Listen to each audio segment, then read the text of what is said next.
നമസ്കാരം. സ്പോട്ട് ലൈവിലേക്ക് സ്വാഗതം.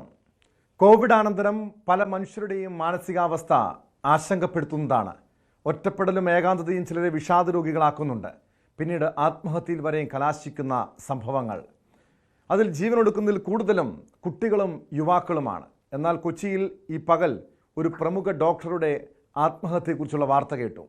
പ്രശസ്ത വൃക്കരോഗ വിദഗ്ധൻ ജോർജ് ബി അബ്രഹാമിനെയാണ് മരിച്ച നിലയിൽ കണ്ടെത്തിയത്. നെടുമ്പാശ്ശേരിക്കടുത്ത് തുരുത്തിശ്ശേരിയിലെ സ്വന്തം ഫാം ഹൗസിലാണ് ഈ ഡോക്ടറെ ജീവനൊടുക്കുന്ന നിലയിൽ കണ്ടെത്തിയത്. അവിടെ നിന്നും ആത്മഹത്യാക്കുറിപ്പും കണ്ടെടുത്തു. പ്രായാധിക്യമായെന്നും ആരോഗ്യ പ്രശ്നങ്ങളുണ്ടെന്നും ആത്മഹത്യാക്കുറിപ്പിൽ പറയുന്നു. വിശദാംശങ്ങളുമായി ഡാനി ഇപ്പോൾ ചേരുന്നുണ്ട്. ഡാനി, കോവിഡിന് ശേഷം നമ്മൾ പലരുടെയും മാനസികാവസ്ഥയെക്കുറിച്ചും വിഷാദ രോഗത്തെക്കുറിച്ചൊക്കെ ചർച്ച ചെയ്യാറുണ്ട്. മാത്രമല്ല, അത് ഈ ആത്മഹത്യാ നിരക്കൊക്കെ ഈ സമീപകാലത്ത് വലിയ രീതിയിൽ വർദ്ധിക്കുന്നുണ്ട്. അതിൽ പല കാരണങ്ങൾ, തൊഴിലില്ലായ്മ അല്ലെങ്കിൽ സാമ്പത്തിക പ്രശ്നം, കുടുംബപരമായ പ്രശ്നങ്ങളൊക്കെയാണ് പലരും ആത്മഹത്യ കാരണമായി പറയുന്നതെങ്കിൽ ഇവിടെ പ്രശസ്ത ഡോക്ടറായിട്ടുള്ള ജോർജ് ബി അബ്രഹാം, അദ്ദേഹം ഈ വലിയ ലോക റെക്കോർഡുകൾ വരെ സ്വന്തമാക്കിയിട്ടുള്ള ഈ വൃക്ക മാറ്റിവെക്കൽ ശസ്ത്രക്രിയയിലൂടെ വലിയ റെക്കോർഡുകൾ സ്വന്തമാക്കിയിട്ടുള്ള വളരെ പ്രശസ്തനായിട്ടുള്ള ഡോക്ടറാണ്. അദ്ദേഹത്തിൻ്റെ ആത്മഹത്യ വലിയ രീതിയിൽ നടുക്കം ഉണ്ടാക്കുന്നുണ്ട്. കാരണം അത്രയും ഒരു ഉന്നത വിദ്യാഭ്യാസവും വലിയ തൊഴിലും വലിയ സാമ്പത്തിക നിലയിലുമൊക്കെയുള്ള ഒരു വ്യക്തി എന്തിനാണ് ആത്മഹത്യ ചെയ്തത് എന്ന ചോദ്യമാണ് ഏവരെയും ആശങ്കപ്പെടുത്തുന്നത്. ആത്മഹത്യാക്കുറിപ്പിൽ എന്താണ് ഈ മരണകാരണം, ആത്മഹത്യ ചെയ്യാനുള്ള കാരണമായി പറയുന്നത് ഡാനി? ടോം, ഇതിൽ അദ്ദേഹത്തിൻ്റെ മരണം വളരെയധികം പേർക്ക് ഞെട്ടലുണ്ടാക്കുന്നതാണ്, ഒരു സംശയവുമില്ല. കാരണം നമ്മൾ ഈ ആത്മഹത്യയെക്കുറിച്ച് പറയുമ്പോൾ അതിനെ പ്രധാനമായും തന്നെയും പരിചയിച്ച കാരണങ്ങളെന്ന് പറയുന്നത് പലപ്പോഴും ഈ സാമ്പത്തികവും മറ്റു കാര്യങ്ങളുമാണ്. ടോം പറഞ്ഞതുപോലെ തന്നെ ഇതിലൊന്നും പെടാതെയാണ് പെട്ടെന്ന് മറ്റൊരു വിഷയത്തിലേക്ക് അദ്ദേഹം ശ്രദ്ധ തിരിക്കുന്നത് അദ്ദേഹത്തിൻ്റെ മരണക്കുറിപ്പിലൂടെ. എന്തായാലും ഇതെല്ലാം ചർച്ച ചെയ്യപ്പെടേണ്ടത് തന്നെയാണ്. ഈ രീതിയിലുള്ള ഒരു മാനസിക തലത്തിലേക്ക് അതിൽ വിദ്യാഭ്യാസ സമ്പന്നനോ അങ്ങനെയൊന്നും ഒരു കാറ്റഗറിയും ഇല്ല എന്ന് തന്നെയാണ്. വളരെ പെട്ടെന്ന് അത്തരം ഒരു നിരാശയിലേക്ക്, അങ്ങനെ ഒരു സ്ഥിതിയിലേക്കെല്ലാം തന്നെ പലരും കടന്നു ചെന്നെത്തുന്നു എന്നതാണ് അദ്ദേഹത്തിൻ്റെ കുറിപ്പിലൂടെ വ്യക്തമാവുന്നത്. അദ്ദേഹത്തിൻ്റെ ആത്മഹത്യാക്കുറിപ്പ് പോലീസിന് അദ്ദേഹത്തിൻ്റെ ഷർട്ടിൻ്റെ പോക്കറ്റിൽ നിന്ന് തന്നെയാണ് ലഭിച്ചത്. അദ്ദേഹം കയറുമായി പോകുന്നതിൻ്റെ, പ്ലാസ്റ്റിക് ചരടുമായിട്ട് മുകളിലേക്ക് പോകുന്നതിന് CCTV ദൃശ്യങ്ങളും അതുകൂടി പോലീസ് ശേഖരിച്ചിട്ടുണ്ടെന്നാണ് ഒടുവിൽ മനസ്സിലാക്കാനായിട്ട് സാധിക്കുന്നത്.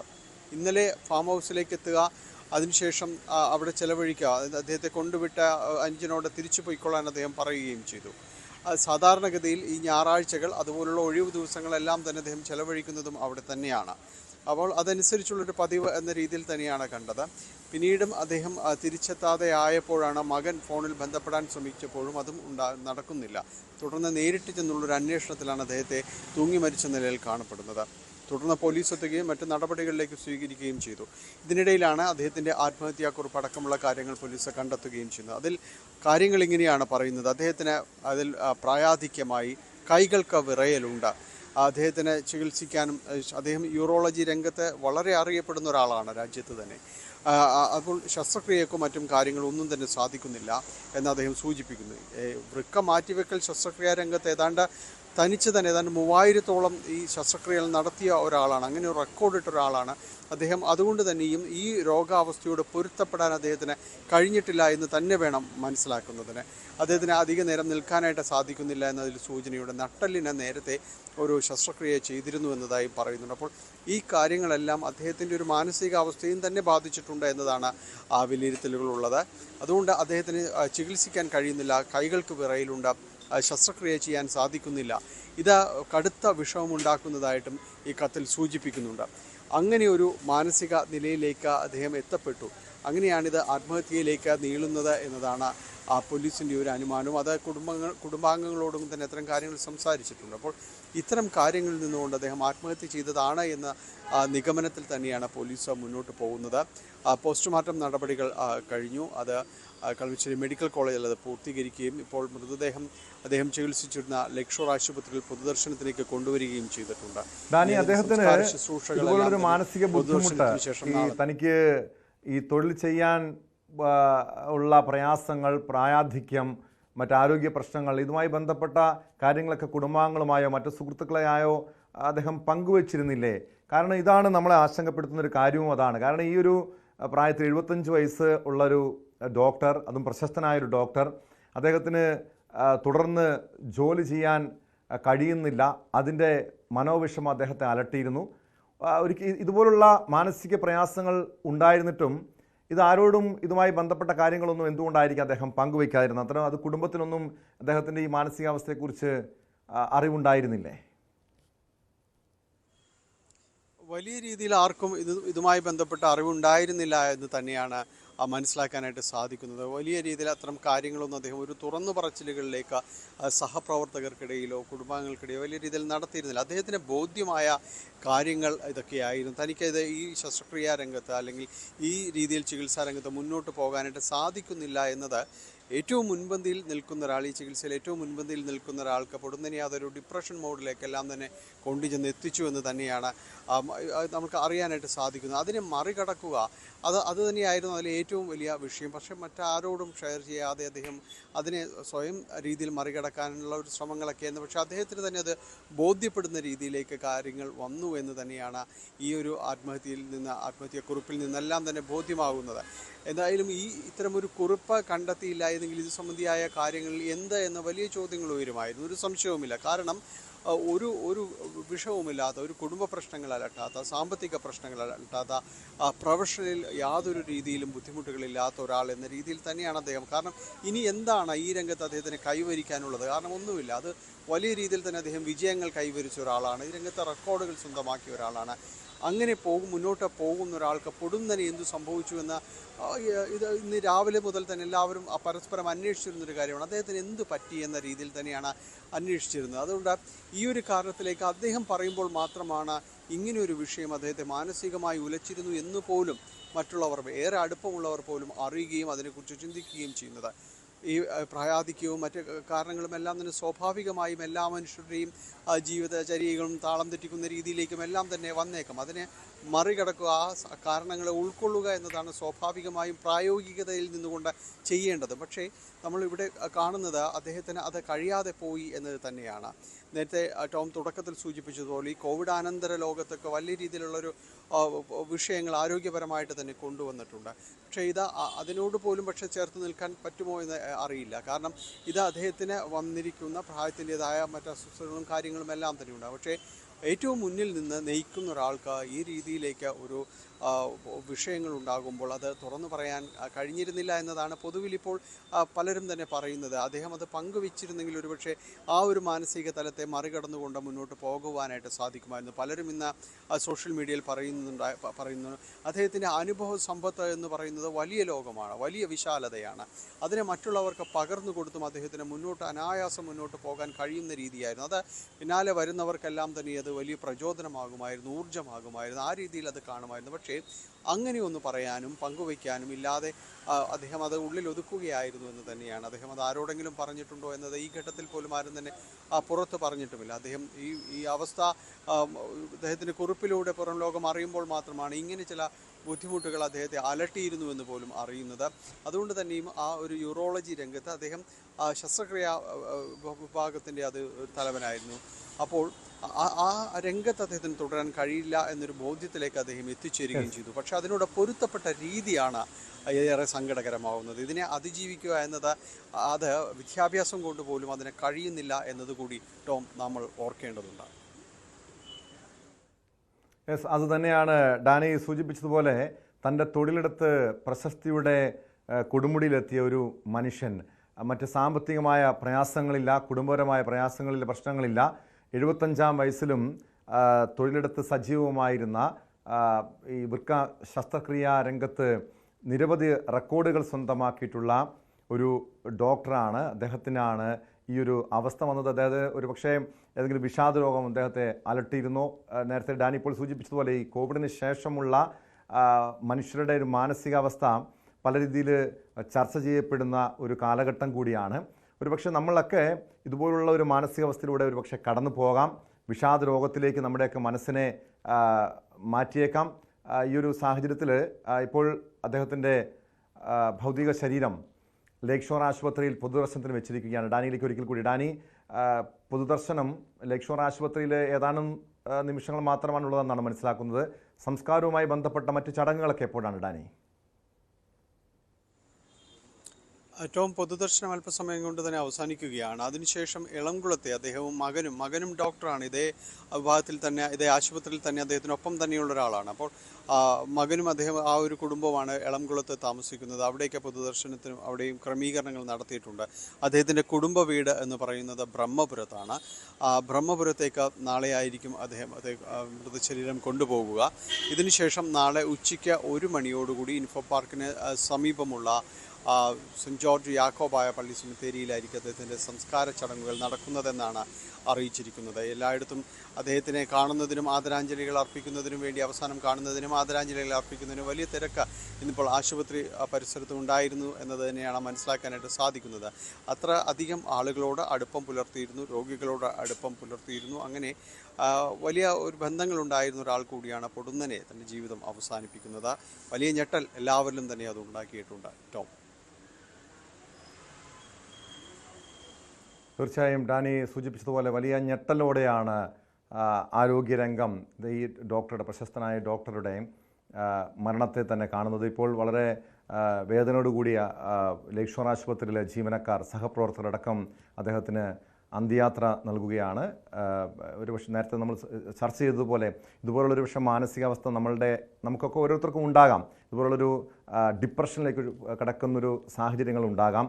അങ്ങനെ ഒരു തോന്നൽ അല്ലെങ്കിൽ ആത്മഹത്യ പ്രേരണയൊക്കെ എല്ലാ മനുഷ്യരിലും പല ഘട്ടങ്ങളിൽ ജീവിതത്തിലെ പല പ്രയാസങ്ങളിലും ഒറ്റപ്പെടലിലൊക്കെ തോന്നുന്നൊരു പ്രശ്നം തന്നെയാണ്.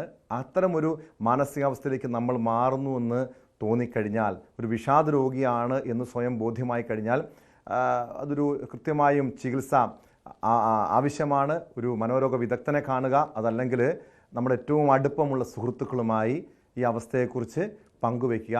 ആത്മഹത്യ ഒന്നിനും ഒരു പരിഹാരമല്ലെന്ന് തിരിച്ചറിയുക.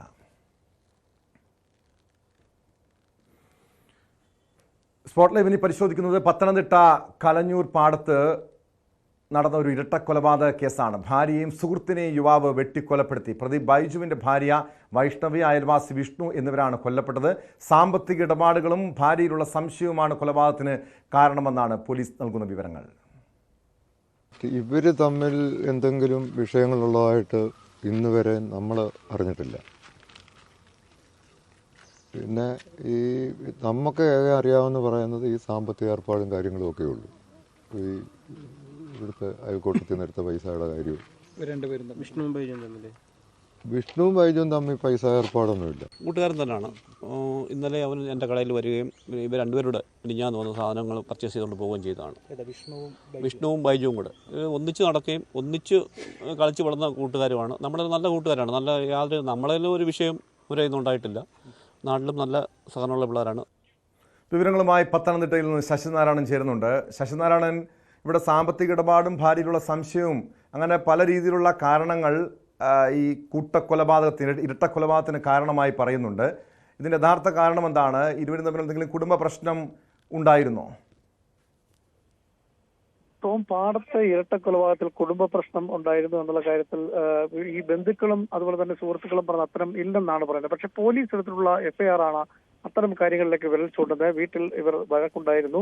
പല തവണയും നിരന്തരം പ്രശ്നങ്ങൾ ഈ വൈഷ്ണവിയും ഒപ്പം ഭർത്താവ് ബൈജുവും തമ്മിൽ നിരന്തരം വാക്കേറ്റവും തർക്കങ്ങൾ ഉണ്ടായിരുന്നു എന്നുള്ള കാര്യം കൂടി പോലീസിന്റെ FIR സൂചിപ്പിക്കുന്നു. ഒപ്പം തൊട്ടടുത്ത അയൽപക്കത്ത് താമസിക്കുന്ന വിഷ്ണു, അത് ബൈജുവിന്റെ സുഹൃത്ത് തന്നെയാണ്. ബൈജുവുമായി വൈഷ്ണവിക്ക് ചില സുഹൃത്ത് ബന്ധമുണ്ട്. ആ ബന്ധം തെറ്റായ രീതിയിലാണെന്നുള്ള ധാരണ ഈ ബൈജുവിനുണ്ടായിരുന്നു. അതിനെ പറ്റിയുള്ള സംശയമാണ് ഈ വൈഷ്ണവിയെയും വിഷ്ണുവിനെയും കൊല്ലാൻ കാരണം എന്നുള്ളതാണ് പോലീസിന്റെ FIR-ൽ സൂചിപ്പിച്ചിട്ടുള്ളത്. എന്തായാലും സാമ്പത്തിക ഇടപാട് ഉണ്ടായിരുന്നു എന്നുള്ള കാര്യത്തിൽ തർക്കമില്ല. കാരണം ഈ വിഷ്ണുവിന് കുടുംബശ്രീയുടെ ചില വായ്പകളും മറ്റ് ലോണുകളും ഒക്കെ ഈ വൈഷ്ണവി എടുത്തു നൽകിയിരുന്നു. അതേ ചൊല്ലി തിരിച്ചടവിനെ ചൊല്ലി ചില തർക്കങ്ങൾ ഉണ്ടായിരുന്നതായും പറയപ്പെടുന്നു. ഇതെല്ലാം ഈ വാക്കേറ്റത്തിനും പലപ്പോഴും വീട്ടിലെ കുടുംബകലഹത്തിനും കാരണമുണ്ടായിട്ടുണ്ട്. ഇന്നലെ ഈ കൊലപാതകം നടക്കുന്നതിന് തൊട്ടു മുമ്പേ 10 മണിയോടുകൂടി തന്നെ ഈ ബൈജുവും ഒപ്പം വൈഷ്ണവി വീട്ടിൽ വാക്കേറ്റവും തർക്കവും ഉണ്ടായി. ആ തർക്കത്തിനൊടുവിലാണ് വീട്ടിൽ നിന്നും വൈഷ്ണവി തൊട്ടടുത്ത അയൽവക്കത്ത് താമസിക്കുന്ന ഈ വിഷ്ണുവിന്റെ വീട്ടിലേക്ക് ഓടി വരികയും അവിടെ വെച്ചാണ് ബൈജു ഈ വൈഷ്ണവിയെ കൊടുവാള് കൊണ്ട് വെട്ടിക്കൊലപ്പെടുത്തുന്നത്. അപ്പം തടസ്സം നിന്ന വിഷ്ണുവിനെയും ആ സമയം തന്നെ ആക്രമിക്കൊണ്ട് എന്തായാലും ഈ വിഷ്ണുവിനെ അവിടെ നിന്നും ആശുപത്രിയിലേക്ക് കൊണ്ടുപോകുമ്പോഴാണ് വിഷ്ണു മരിക്കുന്നത്. എന്തായാലും 2 കൊലപാതകവും ഈ ഒരു സാമ്പത്തിക ഇടപാടും ഭാര്യയിലുള്ള സംശയം കൊണ്ടാണെന്നുള്ള നിലപാടിൽ തന്നെയാണ് പോലീസ് ഉള്ളത്. പോലീസ് അങ്ങനെ തന്നെയാണ് എഫ്ഐആറിൽ സൂചിപ്പിച്ചിട്ടുള്ളത്. പക്ഷേ നാട്ടുകാരും അടുത്തറിയാവുന്ന ആളുകളും ഒക്കെ അത്തരത്തിലൊരു സംശയം പറയുന്നില്ല. കാരണം ഇവർ സുഹൃത്തുക്കളാണ്. ബൈജുവും അതുപോലെ തന്നെ വിഷ്ണുവും തമ്മിൽ സുഹൃത്തുക്കളാണ്. അവർ ഒന്നിച്ചാണ് പണിക്ക് പോകുന്നത്. ചെറുപ്പം പോലെ അറിയാവുന്ന വ്യക്തികളാണ്. തൊട്ടടുത്ത താമസിക്കുന്ന ആളുകളാണ്. അതുകൊണ്ട് തന്നെ അത്തരം ഒരു സംശയം അവർ ഉന്നയിക്കുന്നില്ല. പക്ഷേ വീട്ടിൽ ഈ നിരന്തരം വഴക്കുണ്ടാകുന്നു എന്നുള്ള കാര്യം ഈ വൈഷ്ണവിയുടെ പിതാവ് തന്നെ സമ്മതിക്കുന്നുണ്ട്. കാരണം ഈ നേരത്തെ വഴക്കുണ്ടായ വിഷയവുമായി ബന്ധപ്പെട്ട് ചില പ്രശ്നങ്ങൾ നടന്ന സമയത്ത് കുട്ടികളുമായി വൈഷ്ണവി പിതാവിന്റെ വീട്ടിലേക്ക് പോയിരുന്നു. അവിടെ പിന്നെ രമ്യമായുള്ള ചർച്ചകൾ നടത്തിയതിനു ശേഷമാണ് വീണ്ടും വന്നിട്ടുള്ളത്. അങ്ങനെ ഇടയ്ക്ക് ചില പ്രശ്നങ്ങളൊക്കെ വീട്ടിലുണ്ടായിട്ടുണ്ട്. അത് ബൈജുവും ഈ വൈഷ്ണവും തമ്മിലുള്ള തർക്കങ്ങളും വിഷയങ്ങളും ഒക്കെ വീട്ടിലുണ്ടായിട്ടുണ്ട്. പക്ഷേ വിഷ്ണുവുമായി യാതൊരുവിധ പ്രശ്നമില്ലെന്നാണ് നാട്ടുകാരും അയൽവാസികളും ഒക്കെ പറയുന്നത്. എന്തായാലും സാമ്പത്തികമായുള്ള ഒരു ഇടപാടുകളും ഒപ്പം ഭാര്യയുള്ള സംശയമാണ് കൊലപാതകത്തിന് കാരണം.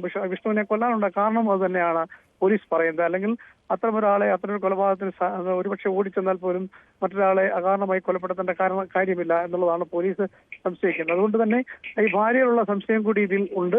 ഭാര്യയെ ഈ ലോൺ എടുത്ത് നൽകിയതും വായ്പ നൽകിയതും ഒക്കെ അതൊരു ഈ വിഷ്ണുവായുള്ള അടുപ്പം ഒരു തെറ്റായ രീതിയിൽ ഉണ്ടായി സംശയമാണ്. ഇതിനു മുൻപ് ഈ സംഭവം ഈ കൊലപാതകം നടക്കുന്നതിന് മുൻപ് ഇരുവരും തമ്മിൽ ഈ ഭാര്യയുമായി ഇയാൾ പതിവായി പ്രശ്നങ്ങൾ വീട്ടിൽ കലഹമുണ്ടാക്കിയിരുന്നോ? ഇതിനു മുൻപ് ഇവരെ കൊലപ്പെടുത്താൻ മറ്റു ശ്രമങ്ങൾ ഉണ്ടായിരുന്നോ? ടോം, വീട്ടിൽ നിരന്തരം പ്രശ്നങ്ങൾ ഉണ്ടായിരുന്നു. പക്ഷെ അത് സാമ്പത്തിക ഇടപാടുമായി ബന്ധപ്പെട്ട പ്രശ്നങ്ങളാണെന്നാണ് ഈ ബന്ധുക്കളൊക്കെ പറയുന്നത്. അത്തരത്തിൽ നേരത്തെയും പ്രശ്നങ്ങൾ ബൈജുവും വൈഷ്ണവിയും തമ്മിൽ വീട്ടിലുണ്ടായിരുന്നു. അങ്ങനെ ആ പ്രശ്നങ്ങളൊക്കെയാണ് ഈ മക്കളെയും കൂട്ടി വൈഷ്ണവി കുടുംബത്തേക്ക് പോവുകയൊക്കെ ചെയ്തിട്ടുള്ളത്. അത് പിന്നീട് പറഞ്ഞു തീർത്ത് രമ്യതയിലാക്കിയതിനു ശേഷം വീണ്ടും ഒളിച്ച് താമസിക്കുന്ന സാഹചര്യം ഉണ്ടായിട്ട്. പക്ഷേ നേരെ മറിച്ച് ഈ വിഷ്ണുവുമായി ബൈജു പ്രശ്നം ഒന്നും തന്നെ ഉണ്ടായിരുന്നില്ലെന്നാണ് നാട്ടുകാർ പറയുന്നത്. കാരണം അവർ ഒന്നിച്ചൊരു ബൈക്കിലാണ് ജോലിക്ക് പോകുന്നത്. രണ്ടുപേരും മരപ്പണിക്കാരാണ്, ഒന്നിച്ച് ജോലിക്ക് പോകുന്നവരാണ്, അടുത്ത് താമസിക്കുന്ന പരിചയമുള്ളവരാണ്. അങ്ങനെ അവർ തമ്മിൽ സുഹൃത്തുക്കളാണ്. അവർ തമ്മിൽ വാക്കേറ്റവും നേരത്തെ ഉണ്ടായിട്ടില്ല എന്നുള്ളതാണ് ഈ നാട്ടുകാർ പറയുന്നത്. എന്തായാലും ഈ വിഷയവുമായി ബന്ധപ്പെട്ട് വീട്ടിൽ ഇത്തരമൊരു തർക്കം ഉണ്ടായിട്ടുണ്ട്. ആ തർക്കത്തിന്റെ പേരിൽ തന്നെയാണ് സ്വാഭാവികമായും ഈ ഭാര്യയിലുള്ള ഒരു സംശയം എന്ന നിലയ്ക്കാണ് പോലീസ് എഫ്ഐആർ എടുത്തിട്ടുള്ളത്. അതുകൊണ്ട് തന്നെയാണ് വിഷ്ണുവിനെ കൊലപ്പെടുത്തിയത്. അല്ലെങ്കിൽ ഒരുപക്ഷെ ഈ വൈഷ്ണവി ഓടി ആ വീട്ടിൽ ചെല്ലുമ്പോൾ വൈഷ്ണവി മാത്രമായിരിക്കും കൊല ചെയ്യാനുള്ള സാഹചര്യം ഉണ്ടാവുക. വിഷ്ണുവിനെ എന്തിനു കൊല ചെയ്യണം എന്നുള്ള ചോദ്യം പോലീസ് ചോദിക്കുന്നത് വിഷ്ണുവിനെ കൊലപ്പെടുത്താൻ കാരണം ഇത്ര ഒരു സംശയമാണെന്നുള്ളതാണ്. അതുകൊണ്ട് തന്നെ ഈ സുഹൃത്ത് ബന്ധം എന്നുള്ളത് ഒരു തെറ്റായ രീതിയിൽ കണ്ടു എന്നുള്ളൊരു കാര്യം കൂടി പോലീസ് പറയുന്നു. അതുകൊണ്ട് ഭാര്യയിലുള്ള സംശയം ബൈജുവിനുണ്ടായിരുന്നു. ആ ബൈജു അതുകൊണ്ട് തന്നെയാണ് രണ്ടുപേരെയും കൊലപ്പെടുത്തുക എന്നുള്ള ലക്ഷ്യത്തോടു കൂടി തന്നെയാണ് ഇത്തരത്തിൽ ഈ രണ്ടുപേരെയും കൊലപ്പെടുത്തി എന്നുള്ള ഒരു നിഗമനത്തിൽ തന്നെ പോലീസ് ഉള്ളത്. പക്ഷേ കൂടുതൽ അന്വേഷണം ഈ കേസുമായി ബന്ധപ്പെട്ട് വേണം. മറ്റെന്തെങ്കിലും കാര്യങ്ങൾ ഇതിലുണ്ടോ എന്നുള്ള കാര്യങ്ങൾ കൂടി പരിശോധിക്കുന്നുണ്ട്. അതുകൊണ്ട് തന്നെ എന്താണ് അതിന്റെ കാരണമെന്ന്, ഇതിന്റെ യഥാർത്ഥ കാരണമെന്നത് എന്തായാലും പുറത്തു കൊണ്ടുവരേണ്ട വിഷയം തന്നെയാണ്. ഈ ഒരു സമീപകാലത്ത് നടന്ന പല കൂട്ടക്കൊലപാതകങ്ങളും പരിശോധിച്ച് നോക്കിയാൽ അതിൽ ലഹരി അല്ലെങ്കിൽ ഒരു പ്രത്യേക മാനസികാവസ്ഥ, ഈ കൊലയാളികളുടെ ഒരു പ്രത്യേക മാനസികാവസ്ഥ, ഇതൊക്കെ ഇതുപോലുള്ള സംഭവങ്ങൾക്ക് കുരുതിക്കൊക്കെ കാരണമായി പറയുന്നുണ്ട്. ഈ പ്രതിയുടെ ഒരു മാനസികാവസ്ഥ എന്താണ്? ഇയാൾ ലഹരിയോ മറ്റോ സ്ഥിരമായി ഉപയോഗിക്കുന്ന ആളാണോ, അല്ലെങ്കിൽ എന്തെങ്കിലും ക്രിമിനൽ പശ്ചാത്തലമുള്ള വ്യക്തിയാണോ? സോമ അത്തരത്തിലൊരു ക്രിമിനൽ പശ്ചാത്തലം പറയുന്നില്ല. കാരണം നാട്ടുകാരെല്ലാം ഇവരെ രണ്ടുപേരെയും ഈ കൊല്ലപ്പെട്ട വിഷ്ണുവിനെയും ഒപ്പം ഈ പ്രതിയായ ബൈജുവിനെയും നാട്ടുകാർക്ക് അറിയാവുന്ന ആളുകളാണ്. രണ്ടുപേരും സുഹൃത്തുക്കളാണ്. വലിയ രീതിയിൽ നാട്ടിൽ അത്തരത്തിൽ തെറ്റായ ഒരു അഭിപ്രായമുള്ള വ്യക്തികളല്ല. രണ്ടുപേരും സുഹൃത്തുക്കളാണെന്നുള്ളതാണ് നാട്ടുകാർ പൊതുവെ നമ്മളോട് സംസാരിച്ചവരെല്ലാം അയൽവർക്കക്കാരും അയൽവാസികളും പറഞ്ഞത്. പക്ഷെ ഒന്നിച്ചാണ് ഇവർ പണിക്ക് പോവുകയും ജോലിക്ക് പോവുകയും ഒന്നിച്ചാണ് ഒരു ജോലി, മരപ്പണിക്കാരാണ് രണ്ടുപേരും, തടിപ്പണിക്ക് പോകുന്നവരാണ് എന്നുള്ള കാര്യം കൂടി നാട്ടുകാർ പറയുന്നത്. പക്ഷെ അത്തരത്തിലുള്ള കാര്യങ്ങൾ പക്ഷെ നേരെ മറിച്ച് വീട്ടിൽ വരുമ്പോൾ ചില പ്രശ്നങ്ങൾ, അത് സാമ്പത്തിക ഇടപാടുമായി ബന്ധപ്പെട്ടുള്ള തർക്കങ്ങൾ നിരന്തരം വീട്ടിൽ ഉണ്ടാകിയ ആളാണ് ബൈജു. വൈഷ്ണവുമായി പല പ്രാവശ്യം വാക്കേറ്റം ഉണ്ടായിട്ടുണ്ട്. അതിൽ ഞാൻ നേരത്തെ സൂചിപ്പിച്ച പിണക്കം ഉണ്ടായി വീടുകളിലേക്ക്, ഈ കുടുംബ വീട്ടിലേക്ക് വൈഷ്ണവ് തിരിച്ചു പോയ നിരവധി സമയങ്ങളുണ്ട്. അതെല്ലാം പിന്നീട് രമ്യതയിൽ പറഞ്ഞു തീർക്കാനുണ്ട്. പക്ഷേ ഇന്നലത്തെ പ്രശ്നം ഇതുമായി ബന്ധപ്പെട്ടുള്ള കാര്യങ്ങൾ, ഈ പണം ഈ മരണമടഞ്ഞ വിഷ്ണുവിന് വൈഷ്ണവി നൽകിയിട്ടുണ്ട് എന്നുള്ള കാര്യങ്ങൾ ചോദ്യം ചെയ്തു എന്ന് പറയുന്നു. അത്തരം കാര്യങ്ങളെല്ലാം ഒരുപക്ഷെ സംശയത്തിന്റെ പേരിലേക്ക് മാറിയിട്ടുണ്ട്. അതെല്ലാമാണ് ഈ കാരണം എന്നുള്ളതാണ്, ഈ കൊലപാതകത്തിന് കാരണം എന്നുള്ളതാണ് ഈ പോലീസിന്റെ ഒരു നിഗമനം. അല്ലെങ്കിൽ സ്വാഭാവിക വൈഷ്ണവിയെ മാത്രം ഓടിക്കയറുമ്പോൾ വൈഷ്ണവ് മാത്രം കൊലപ്പെടുത്തി തടസ്സം പിടിക്കാൻ ചെന്ന വിഷ്ണുവിനെ പെട്ടെന്ന് തന്നെ കൊലപ്പെടുത്താനുള്ള ഒരു കാരണം അത്തരം കാര്യങ്ങളിലേക്കാണ്. വ്യക്തമാണ്. ശശിനാരായണാണ് വിവരങ്ങൾ നൽകിയത്. ഇപ്പോൾ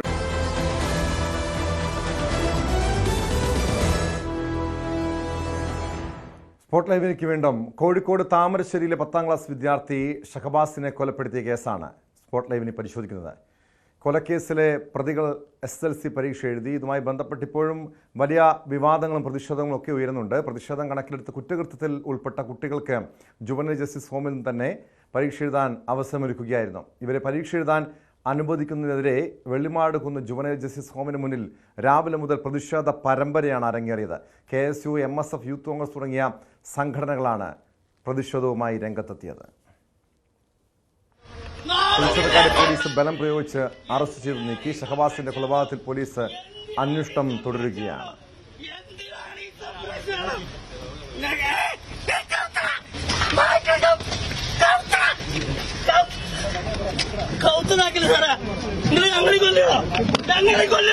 വിശദാംശങ്ങളുമായി CP അനുമോദ് ചേരുന്നുണ്ട് കോഴിക്കോട് നിന്ന്. അനുമോദ്, ഈ ഷഹബാസിനെ 10ാം ക്ലാസ് വിദ്യാർത്ഥിയെ കൊലപ്പെടുത്തിയ കേസിലെ പ്രതികൾക്ക് SSLC പരീക്ഷ എഴുതാൻ അനുവദിക്കരുത് എന്ന് പല രീതിയിലുള്ള സമൂഹ മാധ്യമങ്ങളടക്കം നമ്മൾ പരിശോധിച്ചാൽ മനസ്സിലാക്കാൻ കഴിയും. അങ്ങനെ വലിയ ചർച്ചകൾ നടക്കുന്നുണ്ട് സമൂഹ മാധ്യമങ്ങൾ ഉൾപ്പെടെ. അതിനെതിരെ വലിയ പ്രതിഷേധവുമാണല്ലോ അരങ്ങേറിയത്. അത് ഏത് സാഹചര്യത്തിലാണ് ഇവർക്ക് SSLC പരീക്ഷ എഴുതാനുള്ള ഒരു സാഹചര്യം ഒരുക്കിയത്? ഇപ്പോൾ പ്രതിഷേധങ്ങൾക്ക് അവസാനിച്ചോ?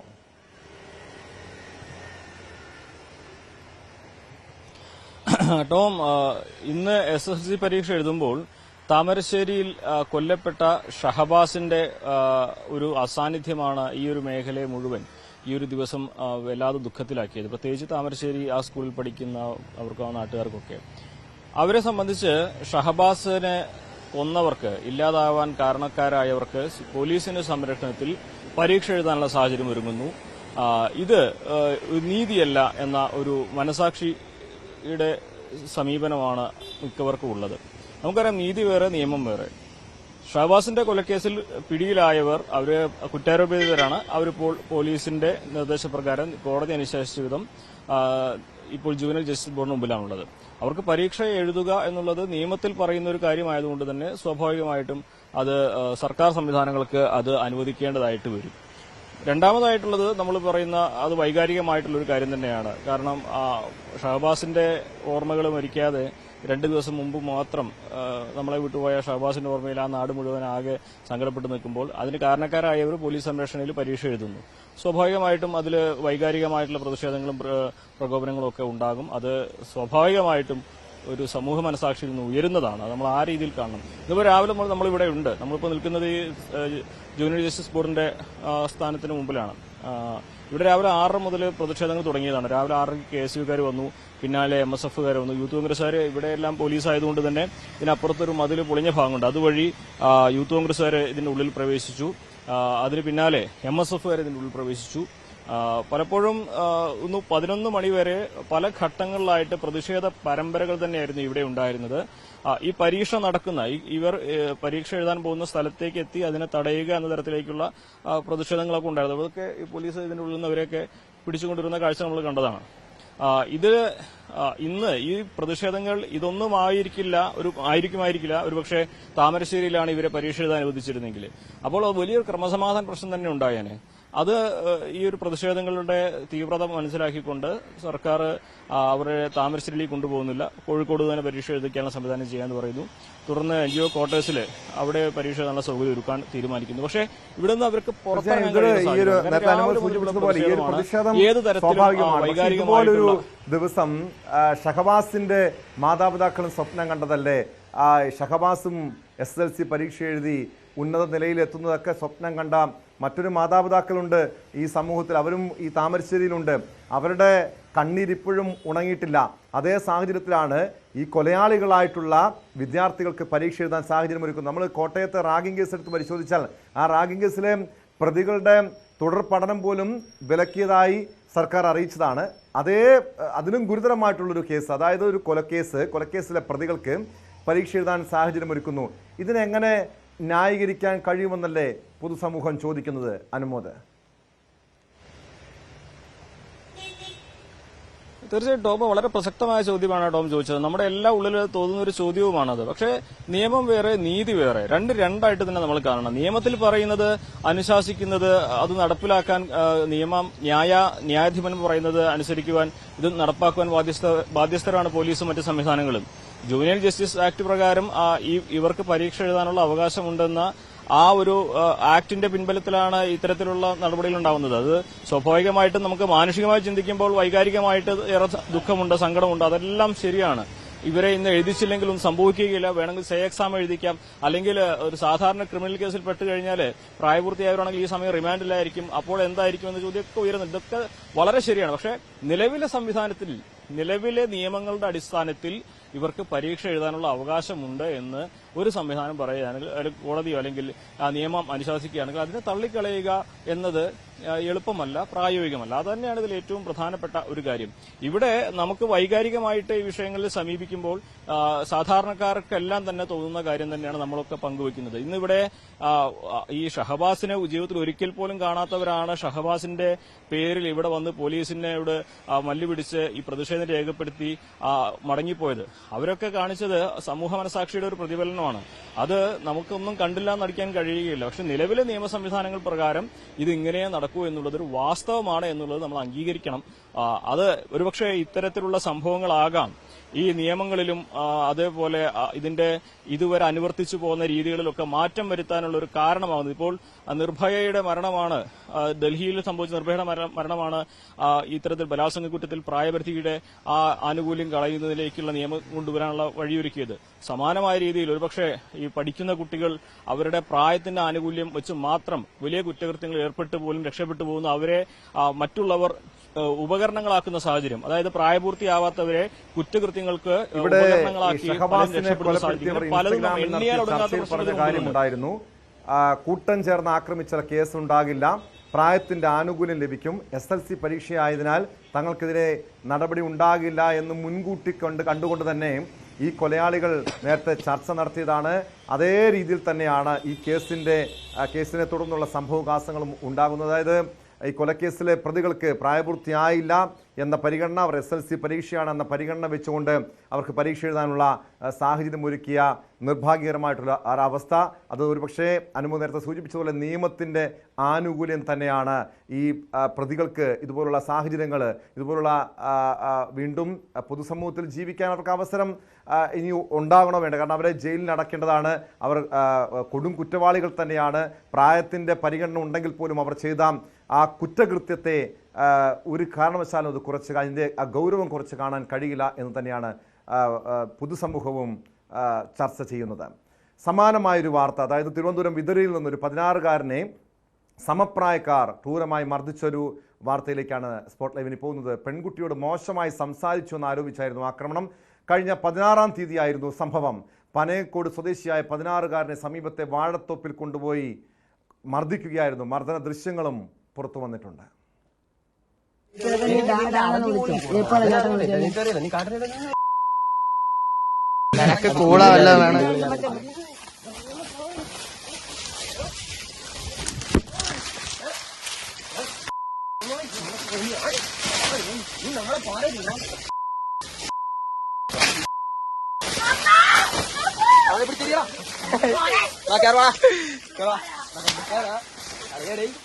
പറഞ്ഞില്ലേ നിന്റെ കാല് പിടിക്കാളിയാ, ഞാൻ പറഞ്ഞില്ലടിയ, ഞാൻ ഒന്നും പറഞ്ഞില്ലടിയ, ദൈവസത്യത്തിന് ഞാൻ ഒന്നും പറഞ്ഞില്ലടിയ. എന്നെ അടിക്കാം, കൊല്ലാണെങ്കിൽ കൊല്ലം ചെയ്യും. ഞാൻ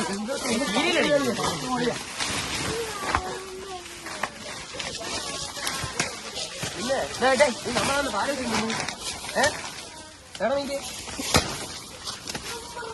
സബ് ഗ്രൂപ്പിൽ മർദ്ദന ദൃശ്യം കണ്ട 16-കാരന്റെ അമ്മയാണ് പോലീസിൽ വിവരം അറിയിച്ചത്.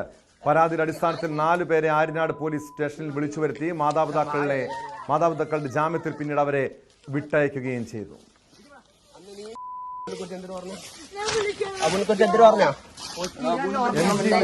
ചേരുന്നുണ്ട് വാർത്തയുടെ വിശദാംശങ്ങളുമായി. മിഥുൻ, നമ്മൾ ഈ താമരശ്ശേരിയിലെ അക്രൂരമായ മർദ്ദനത്തിൻ്റെയും പിന്നീട് ഷഹബാസ് എന്ന 10ാം ക്ലാസ് വിദ്യാർത്ഥിയുടെ കൊലപാതകത്തിൻ്റെയും വാർത്തയുടെ ഞെട്ടൽ ഇപ്പോഴും വിട്ടുമാറിയിട്ടില്ല. അതുപോലെ തന്നെ ക്രൂരമായി 16 വയസ്സുള്ള ഒരു ആൺകുട്ടിയെ സമപ്രായക്കാരായ ഒരു കൂട്ടം ക്രിമിനലുകൾ ക്രൂരമായി മർദ്ദിക്കുന്ന ദൃശ്യങ്ങൾ, ഈ പ്രായത്തിൻ്റെ ആനുകൂല്യങ്ങളൊക്കെ ഉള്ളതുകൊണ്ട് തന്നെ നമുക്ക് ആ ദൃശ്യങ്ങൾ പുറത്ത് കാണിക്കാൻ കഴിയില്ല. പക്ഷേ ഒരു ക്രിമിനൽ സംഘങ്ങൾ പെരുമാറുന്നത് പോലെയാണ് ഒരു 16-കാരനെ ക്രൂരമായി മർദ്ദിക്കുന്നത്. അതിൻ്റെ കാരണം എന്താണ്? 2 ആഴ്ച മുൻപ് നടന്ന സംഭവമാണ്. എന്തുകൊണ്ടായിരിക്കാം ആ ആൺകുട്ടി, ആ 16-കാരൻ ഈ സംഭവം ഒന്നും സ്വന്തം വീട്ടുകാരോട് പോലും പറയാതിരുന്നത്? ടോം, കഴിഞ്ഞ മാസം 16-ാം തീയതിയാണ് ഇത്തരത്തിലൊരു സംഭവം ഉണ്ടാകുന്നത്. തൊളിക്കോട് എന്ന പ്രദേശത്താണ് ഈ ഒരു വാഴത്തോപ്പിൽ വെച്ചാണ് ഈ വിദ്യാർത്ഥിയെ അതിക്രൂരമായി സമപ്രായക്കാരായിട്ടുള്ള മറ്റ് 5ഓളം പേർ അടങ്ങിയ സംഘം മർദ്ദിക്കുന്നത്. വാഴത്തോപ്പിലേക്ക് വിളിച്ചുകൊണ്ട് പോയി ചോദിച്ച പ്രധാനപ്പെട്ട ചോദ്യം ഇതാണ്. അതായത് തൻ്റെ പെൺസുഹൃത്തിനോട് താൻ എന്തുകൊണ്ടാണ് മോശമായി പെരുമാറിയതെന്ന് ചോദിച്ചുകൊണ്ടാണ് ഈ ഒരു അക്രമം തുടങ്ങുന്നത്. അതിനുശേഷം അതിക്രൂരമായി മർദ്ദിക്കുന്ന നമുക്ക് ആ ദൃശ്യങ്ങളിൽ കാണാം. ഒരുപക്ഷെ നമുക്ക് പ്രേക്ഷകരിലേക്ക് ദൃശ്യങ്ങൾ എത്തിക്കാനും ഒപ്പം തന്നെ അവർ സംസാരിക്കുന്ന വാക്കുകൾ പുറത്തേക്ക് വിടാനും പറ്റാത്തത് ഒരു പരിമിതി കൊണ്ട് തന്നെയാണ്. അത്തരത്തിൽ മോശപ്പെട്ട വാക്കുകൾ തന്നെയാണ് ഈ വിദ്യാർത്ഥികൾ. ഒന്ന് ഓർക്കണം, 18 വയസ്സിന് താഴെ മാത്രം പ്രായമായിട്ടുള്ള ആളുകളാണ് ഇത്തരത്തിൽ മോശമായി വാക്കുകൾ ഉച്ചരിക്കുന്നത്, ഒപ്പം തന്നെ അതിക്രൂരമായി മർദ്ദിക്കുകയും ചെയ്യുന്നത്. ഈ കുട്ടിയുടെ മുഖത്ത് വലിയ ക്രൂരമായി മർദ്ദിക്കുന്നു, പുറത്തും നെഞ്ചിലുമൊക്കെ തന്നെ ആഞ്ഞ് ചവിട്ടുന്നത് നമുക്ക് ദൃശ്യങ്ങളിൽ കാണാൻ സാധിക്കുകയും ചെയ്യുന്നുണ്ട്. അതായത് തൻ്റെ പെൺസുഹൃത്തിനോട് എന്തിന് മോശമായി പെരുമാറി എന്ന് ചോദിച്ചുകൊണ്ടാണ് ഇത്തരത്തിലൊരു അക്രമത്തിലേക്ക് കാര്യങ്ങൾ പോവുകയും ചെയ്യുന്നത്. സമീപകാലത്തൊക്കെ തന്നെ നമ്മളെ ഞെട്ടിക്കുന്ന വാർത്ത തന്നെയാണ് കേരളത്തിൽ നിന്ന് പല കോണിൽ നിന്ന് പുറത്തു വരികയും ചെയ്യുന്നത്. കൂടാതെ ഈ റാഗിങ്ങുമായി ബന്ധപ്പെട്ടുള്ള വാർത്തകളൊക്കെ തന്നെ തിരുവനന്തപുരത്തെ പല ഇടങ്ങളിൽ നിന്ന് നമ്മൾ റിപ്പോർട്ട് ചെയ്യുകയും കാണുകയും ചെയ്തതാണ്. അത് വളരെ ഞെട്ടലോടുകൂടിയാണ് പൊതുസമൂഹം നോക്കിക്കാണുകയും ചെയ്തത്. പിന്നാലെയാണ് ഇപ്പോൾ കഴിഞ്ഞ മാസം 16-ാം തീയതി ഉണ്ടായ ഒരു സംഭവത്തിൻ്റെ ദൃശ്യങ്ങൾ, അതും ഈ വീട്ടുകാരോട് പോലും ഈ കുട്ടി പറയാൻ മടിച്ചു എന്നുള്ളത് തന്നെയാണ്. കാരണം ഇനി ഏതെങ്കിലും തരത്തിൽ തന്നെ ഉപദ്രവിക്കുമോ എന്ന് ഭയന്നുകൊണ്ടായിരിക്കാം ഒരുപക്ഷെ വീട്ടുകാരോട് ഈ കാര്യങ്ങൾ കുട്ടി പറയാതിരുന്നതെന്ന് തന്നെയാണ് നമുക്ക് മനസ്സിലാക്കാൻ സാധിക്കുന്നത്. ഒപ്പം തന്നെ ഈ മർദ്ദിക്കുന്ന ദൃശ്യങ്ങൾ ഇവർ തന്നെ പകർത്തി അത് വാട്സാപ്പ് ഗ്രൂപ്പുകളിൽ പ്രചരിപ്പിച്ചിരിക്കുന്നു എന്നുള്ളത് തന്നെയാണ് ഏറ്റവും ഞെട്ടലോടെ കേൾക്കേണ്ട ഒരു സംഭവം. കാരണം അവർ തന്നെ ഇത് താങ്കൾ മർദ്ദിക്കുന്നു, അതിൽ പറയുന്ന ഒരു കാര്യമുണ്ട്. അതായത് തന്നെ കൊല്ലാൻ പോലും മടിക്കില്ല, ഇനി ഇത്തരത്തിൽ സംഭവം ഉണ്ടായ കൊല്ലാൻ പോലും മടിക്കില്ല എന്ന് പറയുന്നു. പക്ഷേ ആ വിദ്യാർത്ഥി പറയുന്ന വാചകങ്ങളുണ്ട്, ഞാൻ അങ്ങനെ ആരോടും മോശമായി പെരുമാറിയിട്ടില്ല, ഒരിക്കലും ഞാൻ അങ്ങനെ പറഞ്ഞിട്ടില്ല എന്ന് ആവർത്തിച്ച് പറയുകയും ചെയ്യുമ്പോൾ പോലും തന്നെ വീണ്ടും ക്രൂരമായി മുഖത്തൊക്കെ മർദ്ദിക്കുന്ന ദൃശ്യങ്ങളാണ് നമുക്ക് കാണാൻ സാധിക്കുകയും ചെയ്യുന്നതായാലും. പിന്നീട് കഴിഞ്ഞ ദിവസമാണ് ഈ ഒരു ദൃശ്യങ്ങൾ വ്യാപകമായി നാട്ടിലെ വാട്സാപ്പുകളിലുമൊക്കെ തന്നെ ഈ ദൃശ്യങ്ങൾ പ്രചരിക്കുന്നു. അത് കുട്ടിയുടെ അമ്മ കാണാനിടയാകുന്നു. അങ്ങനെയാണ് തൻ്റെ മകന് അതിക്രൂരമായ പീഡനം ഏൽക്കേണ്ടി വന്നു, മർദ്ദനം ഏൽക്കേണ്ടി വന്നു എന്നുള്ള വിവരം ഈ മാതാപിതാക്കൾ അറിയുന്നത്. തുടർന്ന് കഴിഞ്ഞ ദിവസം വയനാട് പോലീസിൽ ഇത് സംബന്ധിച്ചുള്ള വിവരങ്ങൾ കൈമാറുകയും ഈ ദൃശ്യങ്ങൾ കൈമാറുകയും ഒപ്പം തന്നെ പരാതി നൽകുകയും ചെയ്യുകയായിരുന്നു. തുടർന്ന് അന്വേഷണത്തിൽ 4 പേരെ പോലീസ് തിരിച്ചറിയുകയും ചെയ്തിട്ടുണ്ട്. ഈ 4 പേരെ പോലീസ് സ്റ്റേഷനിലേക്ക് വിളിച്ചു വരുത്തി താക്കീത് നൽകി വിട്ടയച്ചിരിക്കുന്നു എന്നുള്ളത് തന്നെയാണ് മനസ്സിലാക്കാൻ സാധിക്കുന്നത്. വിതുരയിലാണ് 16-കാരനെ സമപ്രായക്കാർ ക്രൂരമായി മർദ്ദിക്കുന്നത്. സംഭവത്തിൽ പോലീസ് കേസെടുത്തിട്ടുണ്ട്. പിന്നീട് മാതാപിതാക്കളുടെ ജാമ്യത്തിൽ കുട്ടികളെ വിട്ടയക്കുകയും ചെയ്തു. സംശയം കാരണം ഭാര്യയെ വെടിയുതിർത്ത് കൊലപ്പെടുത്തിയ ശേഷം ഭർത്താവും സ്വയം നിറയൊഴിച്ച് മരിച്ചു. പാലക്കാട് വണ്ടാഴി സ്വദേശി കൃഷ്ണകുമാറാണ് ഭാര്യ സംഗീതയെ കൊലപ്പെടുത്തിയ ശേഷം ആത്മഹത്യ ചെയ്തത്. വണ്ടാഴിയിലെ വീട്ടിൽ നിന്നും പുലർച്ചെ കോയമ്പത്തൂരിലെത്തിയ അധ്യാപികയായ ഭാര്യയെ കൊലപ്പെടുത്തിയ ശേഷം തിരികെ വീട്ടിലെത്തിയ അച്ഛൻ്റെ മുന്നിൽ വെച്ച് കൃഷ്ണകുമാർ എയർഗൺ ഉപയോഗിച്ച് വെടിയുതിർക്കുകയായിരുന്നു. ആയിഷത്തുൽ ഷംന ചേരുന്നുണ്ട് പാലക്കാട് നിന്ന് വിവരങ്ങളുമായി. ഷംന, ഇത് എപ്പോഴായിരുന്നു സംഭവം? ഈ കൊലപാതകത്തിൻ്റെ കാരണം സംശയം ഈ ഭാര്യയിലുള്ള സംശയമെന്ന് തന്നെ പോലീസ് സ്ഥിരീകരിക്കുന്നുണ്ടോ? ടോം, ഇവർ തമ്മിൽ കുടുംബ പ്രശ്നങ്ങൾ ഉണ്ടായിരുന്നു. ഈ ഭാര്യയ്ക്ക് മറ്റൊരു യുവാവുമായി ബന്ധമുണ്ട് എന്ന സംശയത്തെ തുടർന്ന് നിരന്തരം കുടുംബ പ്രശ്നങ്ങൾ ഉണ്ടായിരുന്നു. ഇതാണ് ഭാര്യയെ കൊല്ലാൻ കാരണമെന്നാണ് നിഗമനം. ഇന്ന് രാവിലെ കോയമ്പത്തൂരിൽ ചെന്ന് ഭാര്യയെ കൊന്നതിന് ശേഷം ഇയാൾ തിരികെ സ്വയം കാർ ഓടിച്ച് വീട്ടിലെത്തി. രാവിലെ 8:30 ഇയാൾ സ്വയം വെടിയുതിർത്ത് മരിക്കുന്നത്. എയർ ഗണ്ണിൽ നിന്നും സ്വയം വെടിവെക്കുകയായിരുന്നു. എന്നാലും ഇപ്പോൾ സംഭവത്തിൽ ഇനി മറ്റ് എന്തെങ്കിലും കാരണങ്ങൾ ഉണ്ടോ എന്നതടക്കമുള്ള കാര്യങ്ങൾ പോലീസ് അന്വേഷിക്കുന്നുണ്ട്. ഇന്ന് രാവിലെ വണ്ടാഴി ഏറാട്ടുകുളമ്പിലെ വീട്ടിലെ മുറ്റത്ത് വെച്ച് അച്ഛന്റെ മുമ്പിൽ വെച്ചായിരുന്നു ഇയാൾ വെടിയുതിർക്കുന്നത്. ഈ ഭാര്യയോടുള്ള സംശയരോഗത്തിന്റെ പേരിൽ നിരന്തരം കുടുംബ പ്രശ്നങ്ങൾ ഉണ്ടായിരുന്നു. അതാണ് ഇത്തരം ഒരു കൊലപാതകത്തിലേക്കും ആത്മഹത്യയിലേക്കും നയിച്ചത് എന്നാണ് ഇപ്പോൾ പോലീസ് നൽകുന്ന വിവരം. എന്തായാലും ഇയാളെ ഇപ്പോൾ ജില്ലാ ആശുപത്രിയിലേക്ക് മാറ്റിയിട്ടുണ്ട്. ഉടൻ തന്നെ പോസ്റ്റ്മോർട്ടം നടപടികൾക്ക് ശേഷം മൃതദേഹം ബന്ധുക്കൾക്ക് വിട്ടുകൊടുക്കും. യെസ്, വ്യക്തമാണ്. ആയിഷത്തുൽ ഷംനയാണ് വിവരങ്ങൾ നൽകിയത്. ഇത് ഈ സംശയം പല കുടുംബങ്ങളിലെയും സ്വൈര്യജീവിതം തകർക്കുന്നുണ്ട്. വഴിവിട്ട ജീവിതങ്ങൾ, മറ്റ് വിവാഹേതര ബന്ധങ്ങൾ, ഇതൊക്കെയാണ് പലപ്പോഴും പല കുടുംബങ്ങളിലെയും ഭാര്യ ഭർത്താക്കന്മാർ തമ്മിലുള്ള അകൽച്ചയ്ക്കും പിന്നീട് ഇതുപോലുള്ള ആത്മഹത്യക്കും കൊലപാതകത്തിനുമൊക്കെ കാരണമാകുന്നത്. സ്പോട്ട് ലൈവ് പൂർണ്ണമാകുന്നു. നമസ്കാരം.